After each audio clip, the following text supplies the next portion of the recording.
ఇప్పుడు కూడా రాలేదు. ఇదిగో మహానుభావుడు కాబట్టి వచ్చినాడు. నిజంగా ఇంతవరకు ఏ మహానుభావుడు కూడా ఒక్కడు కూడా ఈయన ఏమన్నా చేస్తాడంటారమ్మా? చేస్తాడు, ఇతను చేస్తాడు. నాకు నమ్మకం ఉన్నది. చేస్తాడు, ఇతను చేస్తాడని నాకు నమ్మకం ఉన్నది.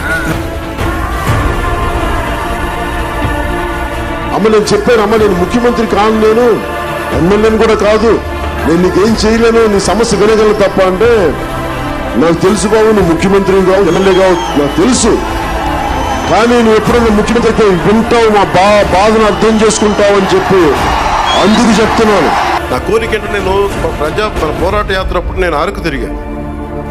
నేను అరకుకి వెళ్ళి ప్రతి కుగ్రామం తిరగాలి. అక్కడ నేను మీరు వేసిన ప్రతి ఒక్క ఓటు గర్వపడేలాగా ఉంటుంది మేము చేసే పాత్ర. ఈయన ఏమన్నా చేస్తాడంటారమ్మా? చేస్తాడు, ఇతను చేస్తాడు. నాకు నమ్మకం ఉన్నది. చేస్తాడు, ఇతను చేస్తాడు.